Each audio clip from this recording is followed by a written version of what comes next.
Some things aren't sold, they're surrendered. She wasn't presented like the others, not really. No bidding lights blinked over her head. No holoscreen flashed specs or value tags. No handler stood beside her to rattle off skills or augmentations. She was placed off to the side, just past a broken fan vent that coughed dust and old heat. She sat on the cold floor, silent, spine curved like she was apologizing to the air for taking up space, and her skin, blue. Not painted, not dyed. Truly, unmistakably blue. A deep shade like the dusk sky after the last star fades, threaded with veins faintly glowing just beneath the surface. Like someone had poured the cosmos into a vessel too fragile to hold it. Her long black hair fell like a veil over her face, shielding her from the stares of passers-by, though most didn't even look. She wasn't worth a glance. Not anymore. The vendor's voice grated against the stale air. Take her for a credit if you want. If not, I'll recycle her to the mines tomorrow. Nate Caro paused. He'd just been passing through, hunting for old parts for a stabilizer coil. The rusted auction hall wasn't his usual stop. He didn't like how it smelled of ammonia and loneliness.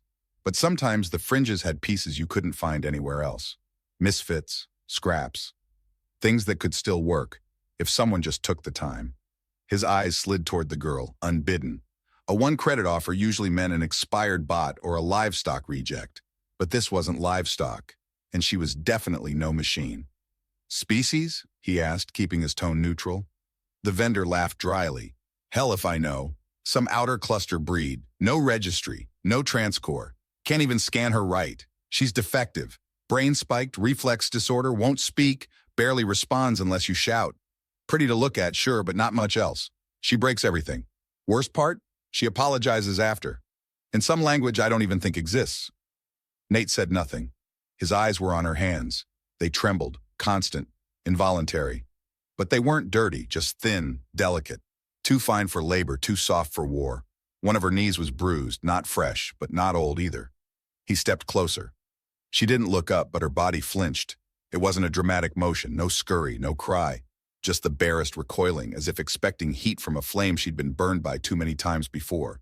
And then she made a sound. A hum, barely audible. A melody. It stopped as soon as it started, like her mind remembered the tune, but her body had forgotten how to carry it. Nate froze. He didn't recognize the song, but something in it felt ancient. Not just culturally, but personally. Like grief given shape. A lullaby no one sang anymore. He watched her for another breath, too, and whispered, so low only the silence heard him. Ghost. He hadn't meant to name her, but the word slipped from his thoughts before he could stop it. Ghost, because that's what she looked like. A presence that had already been erased. A life moving in echoes. Not dead, not alive. Just left behind. The vendor didn't even blink when Nate pulled out his ident card. You're serious? Nate didn't look away from her. Transfer her. A quick scan. A flick of digital ink. One credit changed hands. You break it, don't bring it back, the vendor muttered, already turning to another potential buyer. The holding pen hissed as the plaslock disengaged. A metallic clunk. The kind of noise that sounded like endings, or beginnings. She didn't rise. She didn't move at all. Nate crouched, slow, non-threatening, and gently set a thermal wrap on the floor between them. It's cold out there, he said. You can take it. She looked at the cloth like it was foreign, and then, finally, she looked at him. Her eyes were huge, luminous, not quite black, not quite violet, like midnight trying to remember what dawn used to look like. She didn't blink quickly, just stared, silent. And in that moment, Nate felt something shift. Not in her, but in him. It wasn't pity. He'd seen pitiful things. This wasn't that. It was deeper, like watching a child try to fix a broken glass with trembling fingers and still believing somehow it might hold water again. He didn't speak again, just stood and walked toward the exit, slow and deliberate. Behind him, he heard nothing, until, after several long steps, he heard the soft whisper of her movement, bare feet on cracked tile. A pause, then another step. She followed. The outer docks were quiet, lit only by a sinking sun bleeding through acid clouds. Wind stirred metal debris. Far in the distance, an engine fired to life. He didn't look back until they reached his ship. The second breath wasn't pretty. It was a patchwork of old tech and welding scars, a scavenger's lifeline with more grit than grace. But it ran. More importantly, it endured. He keyed open the hatch. Home sweet rust. The girl hesitated again at the base of the ramp. Then slowly she stepped inside. The air inside was warmer, the scent of engine grease and metal layered over something vaguely herbal. Tea, maybe. The lights were soft. Nate made sure of that. Bright ones gave headaches. He gestured to a bench near the work table and fetched a mug from the dispenser. Steam rose gently. Drink? She didn't take it, but she stared at it longingly. He set it on the table, not close enough to force a decision, but near enough that she could reach. Then he turned, rummaging through a pile of salvage on the counter. Old wiring, a busted interface board, half of a targeting scope that hadn't seen action in years. He liked to keep his hands busy, gave the mind something to do. Behind him he heard the mug lift. Then, inevitably, it slipped. Ceramic shattered on the floor. Liquid spread across the paneling in quiet shame. He heard her breath catch. When he turned, she was on the floor, knees folded beneath her, hands clenched, waiting. Nate didn't raise his voice, didn't sigh, didn't even frown. He grabbed a towel and crouched beside her, wiping the spill without comment. She stared at him like she didn't understand the rules of this world anymore. "Where I come from," he said quietly. "Broken things aren't thrown away. They're fixed." Her eyes shimmered, not from tears, from confusion. The kind that runs deep, deeper than pain. The kind that comes when the universe does something so wildly kind that your brain doesn't know where to store it. She opened her mouth, closed it again. And then, in a voice so small he almost didn't catch it. "Ruva." He froze. She had spoken, not much, just one word. But he knew what it was. Her name.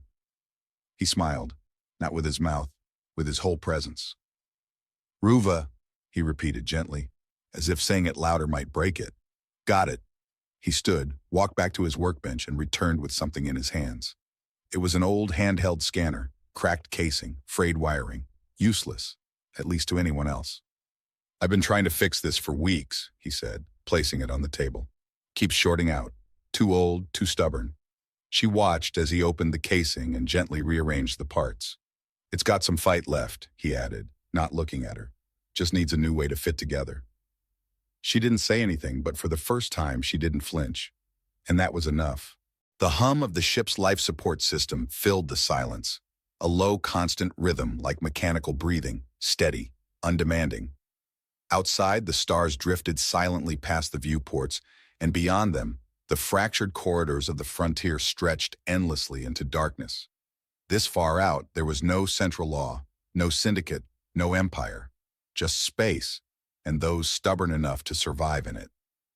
Inside the dim-lit hull of the second breath, Ruva sat curled into herself at the far end of the common room, knees drawn to her chest, back pressed against the wall. She wasn't hiding. There was nowhere to hide, but her posture carried the weight of someone trying to disappear anyway. The thermal wrap still clung to her shoulders, its edges worn thin from years of use. Her fingers picked at the frayed seams in silence, her blue skin glowing faintly under the warm lights. Nate worked across the room, buried elbow-deep in the guts of a malfunctioning stabilizer core. The ship's systems needed attention. His last job had rattled the coils harder than expected, but he kept glancing her way. Not openly, not enough to startle. Just small looks, quiet, quick, like checking on a flickering light that might go out if you stared too long. She hadn't said another word since last night, just Ruva. And that one word still echoed in his head, like a bell struck in a deep cavern. It wasn't just the name itself.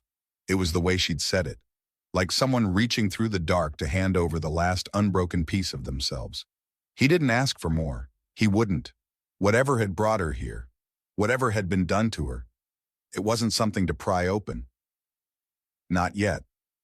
Still, the silence was thick, not awkward, but heavy, full of things unsaid. "You hungry?" he asked, not turning from his work. No answer. He waited, not expecting one, then wiped his hands on a rag and crossed the room. He didn't get too close, just set a plate of heated ration cubes and a small metal cup of water on the floor, close enough for her to reach. Her eyes flicked to the food, then to him. She didn't move. "You don't have to," he said gently, "but it's there." Still nothing. He sat on the floor a few feet away, cross-legged, letting the quiet settle. He wasn't used to this kind of company. Most folks talk too much. She didn't talk at all. He liked her better for it.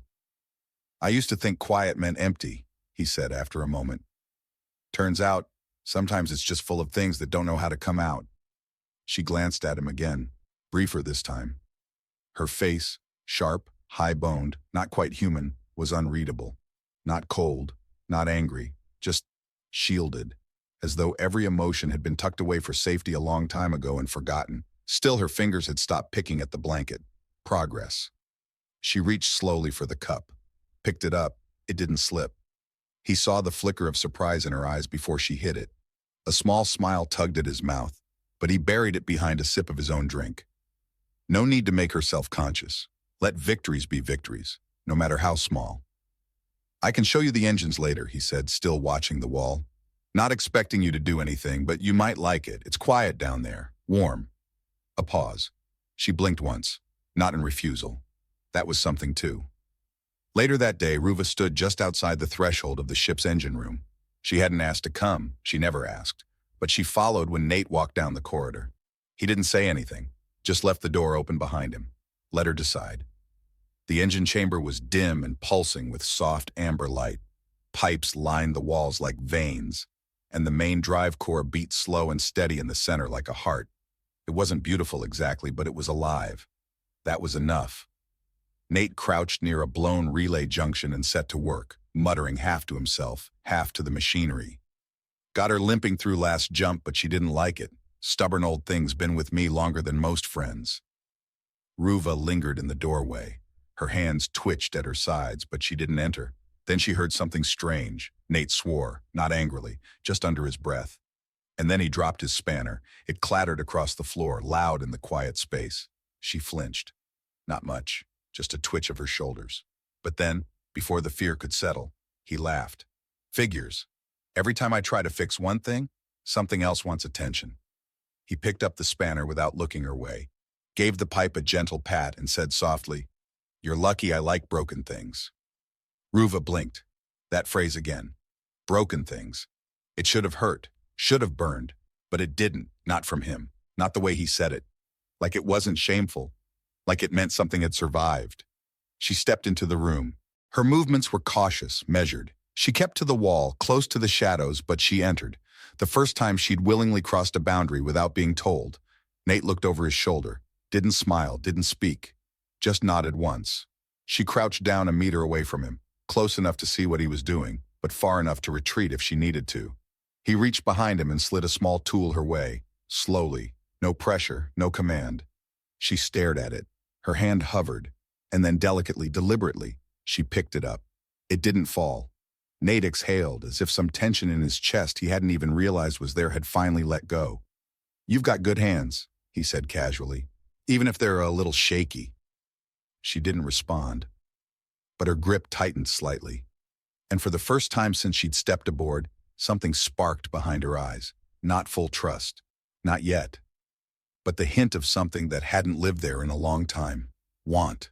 Not obedience. Not survival. Just the simple desire to do something. To try. To matter. That night, while Nate tightened a set of heat clamps in the cockpit, Ruva stood alone in the common room. The ship hummed around her, quiet and consistent.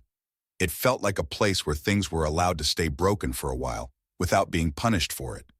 She stepped toward the workbench and stared down at the broken handheld scanner Nate had been fiddling with before. Its casing was still open, parts exposed. Without thinking, she reached for a stray wire and gently reconnected it. A tiny spark jumped between the contacts. No burn, no damage, just a pulse of life. Her hand recoiled, then hovered again. Then from the corner of the room, a voice. "Not bad." She turned.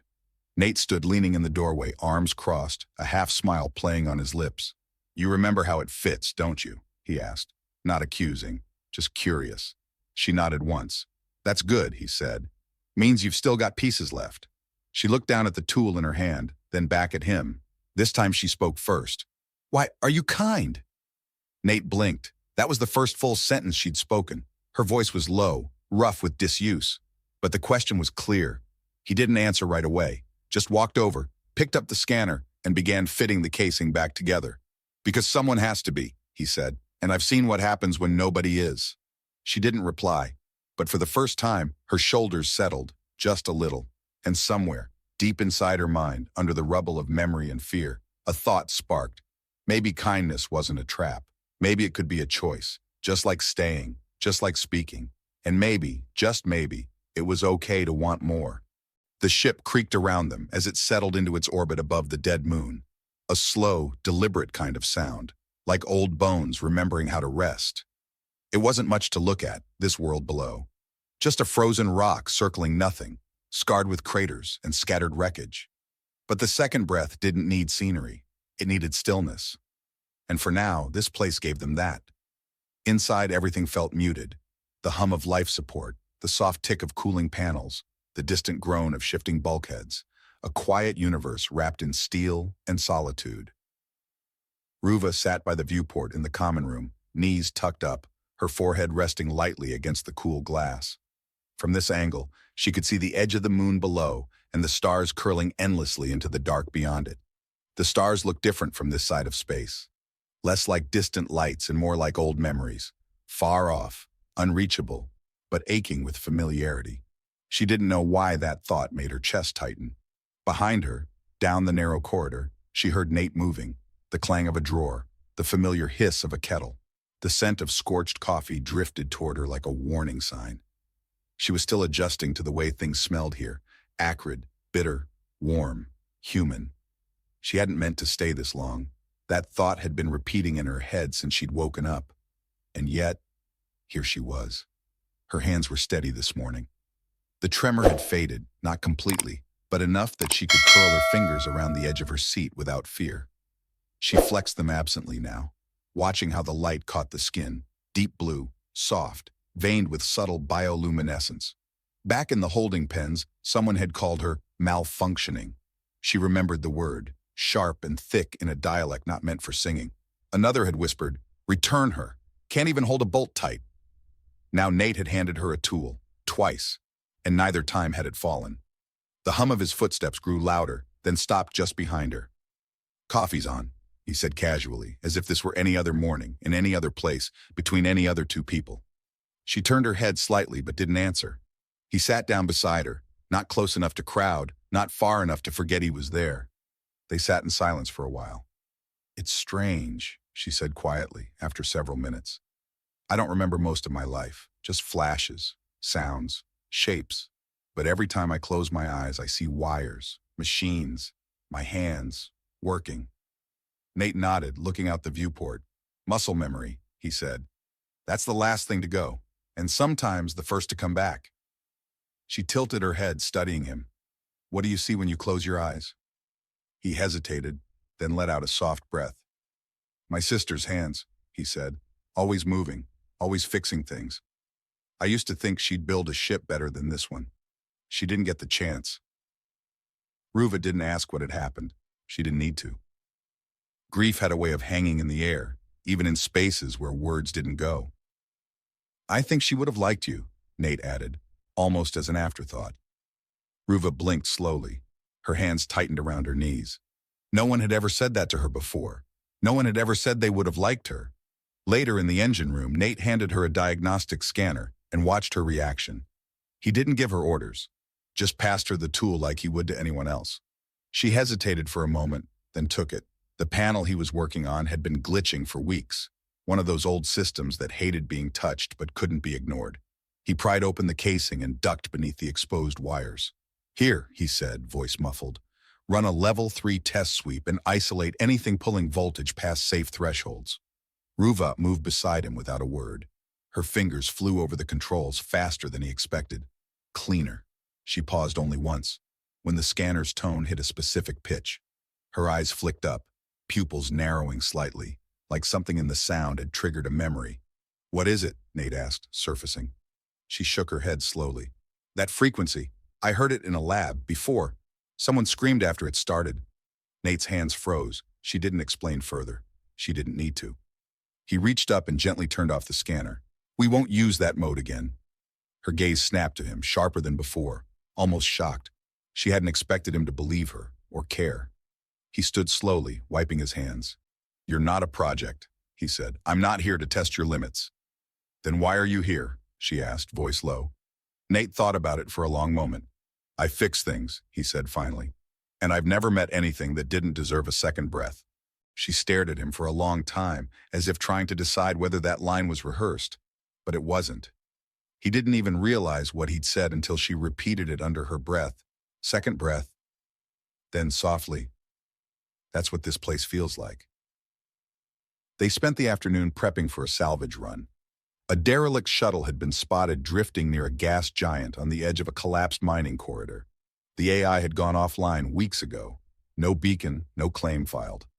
That usually meant either easy scrap or trouble. Nate was cautious, but curious. He didn't work for a guild, didn't answer to anyone, and he had a habit of checking places other crews ignored. Ruva helped him check the seals on the suits, quiet but efficient. At one point, she gently tightened a strap on his harness without saying a word. It wasn't much, just a small gesture. But it landed harder than any speech. They launched just before dusk cycle. As they approached the wreck, Ruva stayed close. Her eyes scanned every seam, every scorch mark.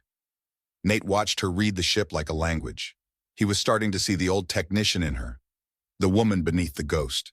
Inside, the derelict was still. No bodies, no sign of struggle, just silence, thick and untouched. They split the search. Nate checked the bridge. Ruva went for the lower deck. She found a shattered console with a burned-out comm panel. Most would have left it, but she crouched beside it, fingers dancing over the fragments. And then she did something strange. She closed her eyes, listened. She reached inside and adjusted one buried wire. The lights flickered once, then steadied. Footsteps behind her. Nate. You fixed that? I heard what it wanted. He laughed. You make it sound like the ship talked to you. She looked up at him, dead serious. They always talk. You just have to be quiet enough to hear them. He met her gaze, and for a moment, forgot the sarcasm he'd been about to reply with. Instead, he said, I believe you. And he did.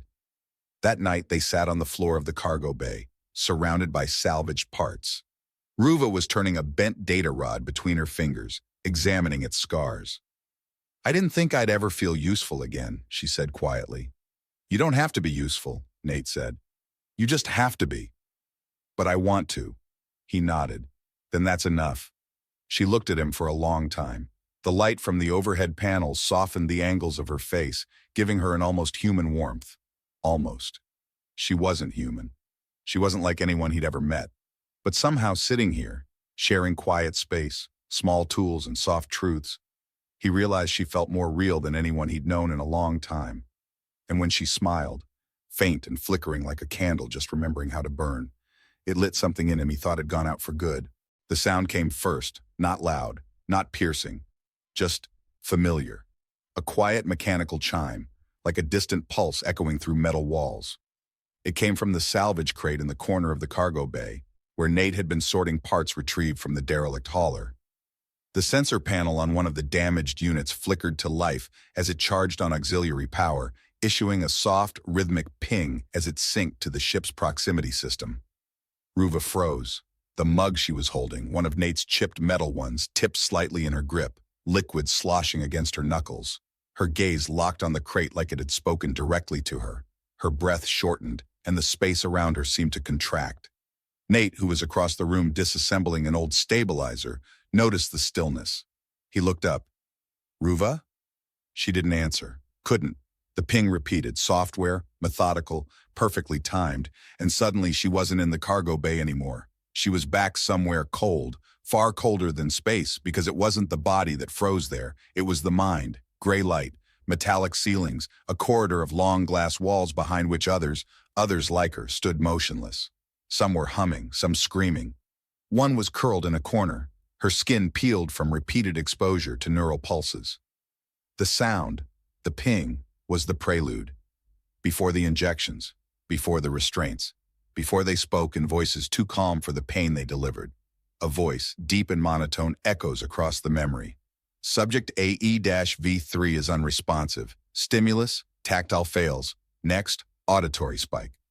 She remembers the sting behind her eyes as the frequency rose. Remembers trying to hold still, trying not to react, because reacting made it worse.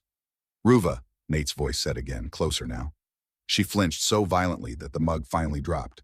It hit the floor, bounced, and rolled to a stop near Nate's boot. She backed away from the crate instinctively, her eyes wide, not in fear of Nate, but of whatever she'd just seen behind her own eyes. Nate moved slowly, not toward her, toward the crate. He knelt, found the device causing the sound, and switched it off with a flick of his wrist. The pinging stopped. Ruva stood frozen, shoulders drawn tight, trembling in a way she hadn't in days. Her eyes shone, not with tears, but with the kind of wetness that comes when your body wants to cry, but your mind hasn't given it permission yet. Nate didn't speak right away. He gave the silence time to soften. Then he picked up the mug, turned it in his hands once, and walked over to the kitchenette, refilling it with hot water and tea concentrate. When he came back, he didn't hand it to her. He set it gently on the floor in reach, then sat down cross-legged a few feet away, mirroring what she had once done for him. "You heard something," he said quietly. Ruva nodded once. "Want to tell me what?" She didn't answer, and he didn't push. "I've heard things too," he said instead. "Usually at night. The old deck plates creak, or a relay buzzes just wrong, and suddenly I'm 10 years back trying to keep my sister breathing through a life support failure no one came to fix." Ruva's eyes moved toward him. "She didn't make it," Nate added. "The company blamed the equipment. Equipment blamed the user. In the end, it was just failure, but not hers." The tension in Ruva's shoulders eased just a little. He looked at her gently, steadily. "You're not the only one carrying ghosts." Silence stretched again, but this one felt different. Not oppressive, shared. Then softly, Ruva spoke. "They called me AEV-3. I think I had another name before, but that's the one they used in the labs." Nate stayed silent. Let her speak. "They would test sound frequencies, watch our reactions, try to condition us, train us not to feel. But my reflexes were always too slow. My emotions didn't follow protocol." She took a breath. Her voice didn't shake. "They labeled me defective, reassigned me to maintenance. Then someone noticed I could fix things just by hearing them. Machines spoke to me in a way, but that didn't fit their design. So they tried to reset my mind, wipe the noise. When that failed," she paused, eyes distant. "They sold me." Nate swallowed. He wanted to say something meaningful. But what do you say to someone whose entire existence had been dissected and sold off like parts from a broken drone? So he said the only thing that felt honest. "They were wrong." Ruva looked at him again. "You're not defective. You're a masterpiece they didn't understand." Her lips parted slightly. She didn't speak, didn't smile. But something behind her eyes flickered, a fragile light, not forgiveness, not healing, but belief. The first crack in a wall long thought unbreakable. That night, after the ship's systems dimmed for night cycle, Ruva found herself standing outside Nate's quarters. She wasn't sure why she was there. Not for comfort, not even for company. She just didn't want to be in her own thoughts alone. She raised a hand to knock, then hesitated. The gesture felt too formal, too final. Before she could decide, the door hissed open. Nate stood inside, a shirt half unbuttoned, a datapad in one hand. He blinked, then stepped aside wordlessly. She entered. The room was small, cluttered, full of old tools and half-repaired devices, but it was warm, lived in. The kind of space that hadn't seen luxury, but had seen care. "I can go if—" she started. "No," he said. "You're welcome here." She sat on the edge of the bunk while he returned to his seat at the workbench. The silence between them settled easily this time, filled with soft movements and the occasional rustle of tools. After a while, she spoke again. "What was she like? Your sister?" Nate smiled faintly without looking up. "Brilliant. Sharp as hell. Always ahead of me. She used to take things apart just to understand why they shouldn't work, and then made them work anyway." "Did she build this ship?" "Parts of it," he said. "The navigation system, mostly. That's why I keep that panel untouched, even though it's outdated. It's the only part I never upgraded." Ruva's gaze wandered to the ceiling, where soft green light pulsed like a heartbeat. "I like it," she said. "She would have liked you too," Nate said again, this time more softly. "Not because you're like her, because you're not afraid to be unlike anyone else." They sat together in the quiet, two people carrying old damage, sharing borrowed peace. When Ruva finally stood to return to her quarters, she paused at the door. "Nate," he looked up. "Thank you for not fixing me." He tilted his head, curious. She gave the faintest hint of a smile. I needed someone to see me first." Then she slipped out into the corridor, her steps softer than ever before. And for the first time since Mira had died, Nate felt like something in him was starting to mend too. Not because he saved her, but because he didn't try to. The ship felt different in the days after the relay repair. It wasn't the systems. Those still groaned, rattled, and flickered like they always had. It wasn't the walls or the cold of the corridor floors. What had changed was subtler, quieter. It was Ruva. She no longer moved like she was trespassing in her own skin. Nate had watched her walk across the control deck that morning. Not glide, not sneak, just walk, with her shoulders squared, her gaze steady. She still didn't speak much, but she answered now. With nods, with small, honest words, sometimes even with questions. And questions to Nate were the surest sign of a soul coming back to life. She was in the engine bay when it happened. He had been outside, rerouting the ship's orbit manually to avoid a drifting field of comm debris, thinking he had 10 minutes to handle it. That was the kind of trust he'd started to build, knowing she wouldn't just vanish, knowing she wanted to help. She had wanted to prove it too. The auxiliary pressure valves on the ship's fusion intake were overdue for cleaning. Not critical, but irritating. They stuck, pulsed, gave false diagnostics. Nate had said he'd get to it eventually. Ruva hadn't waited. She pulled up the schematic. She studied it. She remembered the layout from when she'd seen Nate crawl through the subchamber. The job wasn't difficult, just delicate. And she wanted, more than anything, to succeed at something before he returned. The first few bolts came loose easily. She marked each placement, cleaned carefully, moved slowly. Her fingers still trembled slightly, but less than before. She had almost begun to believe she could finish. Then the wrench slipped. It was such a small thing. One wrong angle, one sticky connector, and the torque gave. Her hand jolted forward, and a cracked filter casing snapped under pressure. A jagged edge split across the panel like fractured glass. Pain didn't register at first. Only when she looked down did she realize blood was dripping from her palm, trailing down her wrist in a fast, thin line. She stared at it. Not in horror, not in panic, in disappointment, the kind that settled in the chest like a dull weight. A voice that wasn't hers whispered inside her head, Of course you broke it. That's what you do." She pressed her good hand to the wound, trying to slow the bleeding. It stung now, sharp and hot. She backed away from the panel, heartbeat rising, not from the pain, but from the memory. This had happened before. Different tools, different places, the same silence that followed failure. Then came the footsteps, the reprimand, the punishment. She waited, but no one came. Still she didn't move. Then the airlock hissed open behind her. Nate's boots clanked lightly on the floor panels as he stepped in, his voice casual and warm. "Got the trajectory stabilized. We're cleared past the field. How's our little engine?" He stopped. She didn't turn. There was blood on the floor, a wrench at her feet. Her back was rigid, her shoulders raised just slightly like a creature bracing for impact. Nate crossed the space in 3 strides. "Ruva?" She said nothing. He moved carefully, slowly circling around until he could see her face, and the blood seeping between her fingers.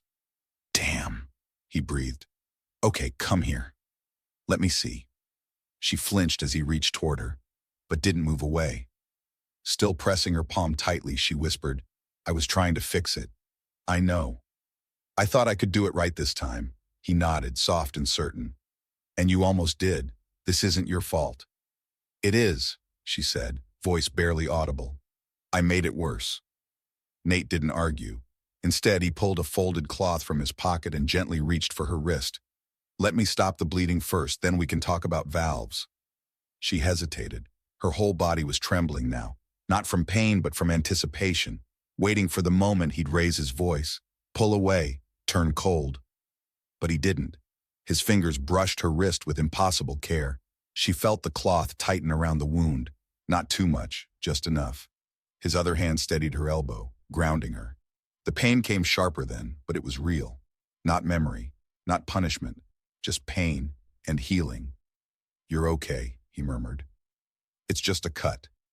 She didn't answer, but she didn't move away either. When he finished wrapping her hand, she looked down at it. His bandage was rough, but secure. His fingers lingered just a moment longer than necessary. His touch was warm. "You didn't yell," she said. He blinked. "Why would I?" "I made it worse." "No," he said. "You tried. That matters more than what broke." She looked at him now, really looked. Not like she was waiting for something. Not like she expected to be hit. Her expression was curious, disoriented by kindness. Nate's voice softened. You don't have to be perfect, Ruva. You don't even have to succeed every time. You just have to be willing. I was always punished when I failed, she said. Sometimes even when I didn't. He nodded. I believe you. They stood in silence, the soft thrum of the engine humming around them. Then, in a quiet moment that neither expected, Ruva said, I hate bleeding. Nate gave a soft chuckle. Yeah, me too. That made her blink. Then, just for a second, her mouth twitched. The faintest edge of a smile. He saw it, and said nothing. Later, she sat alone in the galley, her hand resting on the table, her eyes tracking the light as it danced across the steel bandage wrap. Nate entered, holding 2 mugs of bitter, too-strong coffee. He handed one to her. She took it without hesitation this time. You're not made of glass, he said. No, she replied. I think I'm made of something else. Something that bends before it breaks. He smiled. Good. That means you're built to last. And that night, when she returned to the engine room alone, she passed the panel she'd been trying to fix. She looked at it, then kept walking. Not in defeat, in understanding. Some things didn't need to be fixed right away. Some things just needed time. The stars outside the viewport blinked in steady silence, but Nate could feel the shift in the air. It wasn't just the quiet. He knew his ship's rhythm too well for that. Something had changed. He was in the cockpit, running routine scans when the ping came. A signal, faint but unmistakably artificial, ghosted across the long-range sensors. No registry, no identification. Just a shadow with purpose, hovering just outside comms range. Ruva entered the cockpit moments later, quietly, her bandaged hand tucked close to her chest. You called me? She asked, her voice clear but cautious. Nate nodded, not looking up from the screen. We've got company. She stepped closer, eyes narrowing. Who? No idea yet, but whoever they are, they're not broadcasting a beacon, and they're following our trajectory exactly. That's not a coincidence. Ruva's expression didn't shift, but Nate saw the way her fingers twitched. I may have left a signal behind, she said after a pause. An old component. I touched it.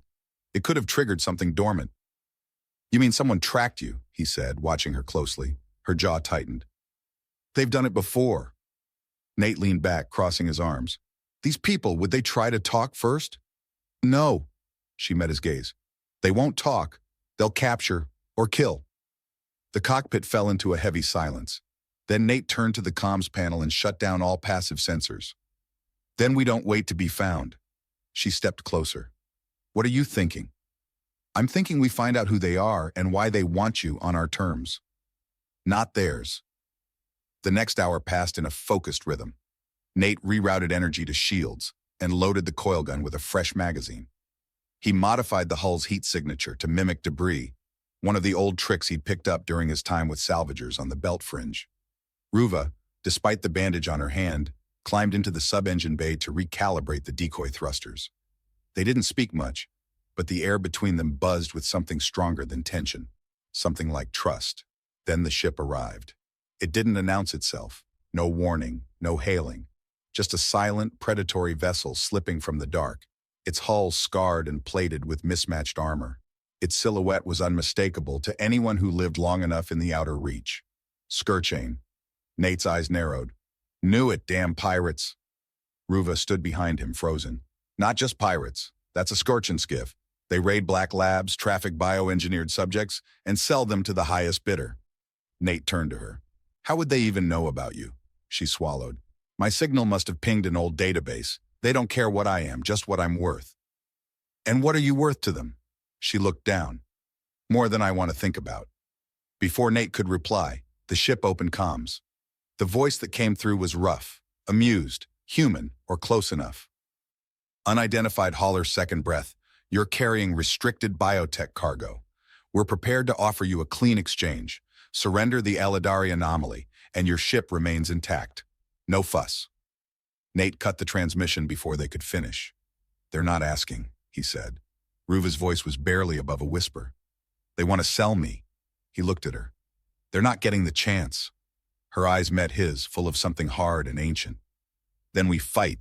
Nate raised an eyebrow. You sure you're ready for that?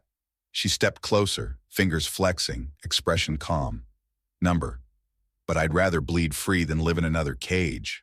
The plan came together quickly. Nate would lure the boarding party into the cargo bay. Old containers, scavenged scrap, and pressure vents had been rearranged into a kill box. Ruva would take the side panel where she could overload the conduits if needed. If they tried to access the engine room, she'd detonate the secondary battery and cripple the connection between the ships. It wasn't a perfect plan, but it was theirs. They didn't have to wait long. The boarding clamps hit the outer hull with a magnetic thud, shaking the floor beneath their feet. Nate could feel Ruva steady herself beside him. Her breath was slow, controlled. Not calm, but determined. 3 figures stepped through the breach. Not soldiers, not officials, mercenaries. They wore armor scavenged from a dozen different systems, faces masked, weapons drawn. The kind of men who killed fast and sold slow. "You've got one chance," the lead said. "Hand her over." "She's not yours," Nate replied. The merc's gaze flicked to Ruva, and for a moment Nate thought he saw recognition. "That's her," he said to the others, "the one from Lab Delta, worth a damn fortune." Before anyone could speak, Ruva stepped forward. "No," she said, voice sharp as steel. "I'm not from anywhere anymore." The lead turned toward her, raising a hand to stun, but Nate fired first. The shot struck the merc in the shoulder, sending him spinning into the wall. Chaos erupted.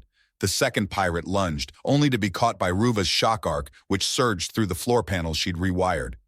Electricity exploded upward in a blast of white heat, sending the man tumbling to the ground, convulsing. The third fired wildly, missed. Nate charged him, slamming his shoulder into the man's chest and knocking them both into a stack of crates. The pirate tried to recover, swinging a knife, but Nate caught his arm and twisted hard until it snapped. The scream was short. When the dust cleared, 2 lay unconscious. 1 crawled for the breach, wheezing through his helmet. "Tell them," Nate said, standing over him. "Tell Skirchin if they come again, we'll scrap their entire damn fleet." The man looked up, bleeding and bitter. "She's not yours." Nate leaned in. "Number. But she's not anyone's. And that scares the hell out of you, doesn't it?" The pirate was silent. Then Nate threw him back into the boarding tube and sealed the breach. For a long moment afterward, the ship was quiet. Ruva sat against the wall of the cargo bay, her bandaged hand pressed to her ribs, her chest rising and falling in shallow breaths. Her eyes were fixed on the floor, not in fear, but in shock. Nate crossed to her and crouched down. "You okay?" She nodded. "I didn't freeze." "No," he said. "You didn't." He reached for her hand, checked the wrap. There was fresh blood, but nothing deep. She didn't pull away when he touched her. If anything, she leaned closer. "They're going to come back," she said quietly. Nate's jaw tightened. "Then we'll be ready." Her gaze lifted to meet his. "Why are you doing this for me?" He didn't answer immediately. Then he said, "Because you were never just cargo, and I don't leave people behind." She closed her eyes for a moment, then opened them again. "I'm not afraid of them anymore." "You shouldn't be." She paused, then added, "But I'm still afraid of what I am." Nate smiled just slightly. "Then we'll figure that out too, together." And for the first time since he'd found her in that auction lot, fragile, trembling, unwanted, Ruva let herself believe she might actually be more than what they tried to break. She might be someone whole. The smell of scorched metal still lingered in the cargo bay. Scattered casing fragments glinted on the floor where the mercenaries had fallen. The breach seal was holding, temporarily. The ship was intact, for now. But peace, Ruva had learned, didn't come in the quiet after violence. It came in choices. She stood near the viewport, her hand resting on the glass, eyes fixed on the black void beyond. The stars were still out there, unbothered by her pain, unshaken by what had just happened. In their ancient indifference, she felt something strange, liberating. She wasn't part of a system anymore, not a subject, not a designation, not a product. She was no one's project. Behind her, Nate was running diagnostics from the main console, his face bathed in soft interface light. The hum of the ship was steady, a mechanical heartbeat pulsing through the walls. "They'll come again," she said without turning around. "Yeah," Nate replied. "Eventually." She nodded. "I need to end this," she said. "Not run, not hide. I have to make sure they don't chase me again." Nate's fingers paused over the console. "And how do you plan to do that?" "I go to them." Now he did turn. "Ruva." She turned too, slowly, meeting his eyes. I'm not saying surrender, I'm saying finish it. There's a relay station 2 jumps from here. That's where Scorchin coordinates their fringe sector traffic. If I get in, I can delete the files, the scans, the bounty tags. I can erase my trail. That's not a mission, Nate said. That's a suicide run. Her gaze didn't waver. It's mine. He studied her for a long moment, then gave a short, quiet breath. Then I'm coming with you. A flicker of something crossed her face. Fear, maybe, not for herself. For him. I can't ask. You didn't, he said. You never have. And that, she realized, was what made him different. He never needed to own her, to stand beside her. She closed the space between them and nodded once. They prepped in silence. The jump to the relay was clean. The relay itself, an ancient, half-abandoned structure tethered to a fractured asteroid, barely showed signs of life. Its hull was scored by micrometeors, its broadcast dishes rusted and crooked, but it was still active, and that meant it was dangerous. As they approached, Ruva's hands hovered over the interface. I remember this place, she said softly. I came through here once, when I was still property. Nate didn't say anything, just kept the ship steady. The plan was simple, in theory. Dock silently. Ruva would enter through the maintenance conduit, access the core records, and purge all data tied to her genetic markers and tracking profiles. If she succeeded, she'd disappear, for real this time. The ship would finally stop looking for her. They moved like ghosts. Inside the relay, corridors flickered under failing lights.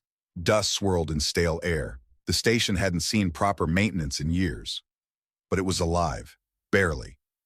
Ruva led the way, crawling through service shafts, bypassing power regulators. Her movements were fluid, quiet. The Ruva of weeks ago would have hesitated, trembled, dropped her tools. This Ruva didn't. When they reached the relay core, she paused, scanning the chamber. 3 power signatures, she whispered. 1 live console, 2 drone guards. You want me to take them? Nate asked. She shook her head. I can disable them from here. He smiled. Look at you. I'm not broken, she said quietly. Never were. She crawled into position, fingers moving across the console. Lines of code flared to life. Her own name, AEV3, flashed across the display, wrapped in layers of tracking data, biometric flags, asset codes. She hesitated, then selected every trace. Her fingers hovered over the final command, erase permanently. I used to think that name was all I had, she said. Nate stood beside her now, watching the screen. Then let it be the last thing they take from you. She pressed the command. The screen went blank. Her record, gone. Behind them, one of the drone guards sparked and collapsed as its identification loop failed. The system unraveled, falling in on itself. She stood slowly. And for the first time since she'd left that lab, since the first owner, the first punishment, the first time someone called her useless, she felt it. Not freedom, ownership, of herself. They slipped out before the system even caught up. No alarms, no pursuit, just the sound of failing lights and a dying archive. Back on the second breath, Ruva sat on the edge of her bunk, staring at her hand. The bandage was gone. The skin had healed. Nate stepped into the doorway. Well, he said, we're officially ghosted. She looked up. And you still came with me. Told you, he said. I don't leave people behind. She stood and crossed the space between them. Am I still just someone you helped? She asked. Nate blinked. Number, you're someone I trust, someone I choose. She searched his face. Even like this? Even if I don't know how to be whole? You don't have to be, he said. You just have to be you. Ruva leaned in, slowly, not afraid this time, not unsure. And when she kissed him, it wasn't desperate or rushed. It was real. When they parted, she whispered, Then I choose you too. They didn't speak for a long time after that. They didn't need to. The ship drifted into the dark, alone and unmarked. Ruva leaned against him, head resting on his shoulder, his hand laced gently with hers. She had been sold. She had been broken. She had been forgotten. But now she was free. And no one, not pirates, not data files, not scars or names, could take that from her again. The days that followed felt like borrowed time. No pings, no shadows, no signals on the long-range scanner. Scorchin had either given up or lost the trail for good. The name AE-Phi 3 no longer existed in any registry. No bounty flagged Ruva's biometric markers. There were no more hidden locks in her code, no more whispers in the systems, just silence. Clean, honest silence. And in that silence, something remarkable began to take shape, not loud, not sudden. Just life. They didn't talk much about what had happened, not because they were avoiding it, but because it no longer hung over them like a blade. What needed to be said had already been spoken, and what hadn't could wait. Instead, they filled their days with small things. Fixing the hydro recycler, tuning the sublight engines, sharing meals on the floor of the cargo bay when the gravity stabilizer twitched. Nate would hum old Terran songs while tightening couplings, and Ruva would sometimes hum along without even realizing it, her voice soft, her pitch perfect. One morning, as the ship coasted on reserve power above a mineral-rich moon, they sat together on the hull, suits on but visors open, gazing out at a horizon of molten light. "Do you miss Earth?" Ruva asked. Nate leaned back, folding his arms behind his head. "Never been. Born on a station above Mars. Grew up watching Earth through bulletproof glass." "What did it look like?" "Farther than it was." She turned her head, her black hair floating weightlessly around her helmet seals. "And now?" He looked at her. "Now, everything feels closer." Later, inside the ship, Ruva wandered the living quarters barefoot. Her steps had lost their uncertainty. The metal under her feet no longer felt cold. This place, the second breath, was still a cobbled-together patchwork of parts and scars, but it had become hers too. The room that had once felt like a prison bay now smelled faintly of machine oil and heat-baked synth fabric. The walls were scratched, the lights uneven, but they were safe. She sat down at the small table they rarely used, curling her legs beneath her. Her hand, once bandaged, trembling, now lifted a tool, without hesitation. She was modifying an old data relay module Nate had pulled from scrap, rerouting the circuits just for the fun of it. Nate entered a minute later, holding 2 steaming cups. "Made the good stuff," he said, setting one in front of her. She raised an eyebrow. "You always say that." "And I always mean it less than the time before." She smirked, soft and fleeting. They sat there in silence, the kind only people who trust each other can share. Outside, the stars kept moving. Time had softened between them. The tension that once lived in every breath they shared had melted into something warm, easy, natural. He watched her now, how she turned the relay in her hands, inspecting it like a living thing. There was still a quiet in her, but it wasn't fear anymore. It was thought, intention. "Do you ever wonder," he asked, "what you'd be doing if none of this had happened?" She didn't answer right away. Then, "I'd probably be in a lab, still trying to be what they wanted." He looked at her gently. "And now?" She set the relay down and met his eyes. "Now, I don't want to be anything for anyone. I just want to be." He nodded. "You are." Her gaze lingered. Then she stood, walked around the table, and stopped in front of him. There was no hesitation this time, no calculation. She leaned down and kissed him. It wasn't rushed, wasn't fueled by survival or desperation. It was soft, a slow unfolding of breath, of fingers resting lightly on his shoulder, of a body choosing closeness, not out of need, but out of want. When she pulled back, her voice was quiet but certain. "I've never kissed anyone before," Nate smiled. "You're doing just fine," she exhaled. Half a laugh, half a release. "Is this what freedom feels like?" she asked. He took her hand, pressing his thumb gently against her wrist where her pulse fluttered like something reborn. "No," he said. "This is what living feels like." They stayed like that for a long time, her standing, him seated, fingers laced, the space between them carrying the weight of all they'd survived and all they were slowly becoming. Ruva had once believed she was made to serve, to obey, to adapt. But here in this small, beat-up ship drifting through forgotten star fields, she'd learned something else. She could learn, she could choose, she could love. And in the quiet that followed, she whispered a single truth into the soft air between them. "I'm not broken." Nate looked up at her, eyes steady. "I know." And for the first time in her life, she believed it too. Outside, the stars turned. Inside, they simply lived, together, free.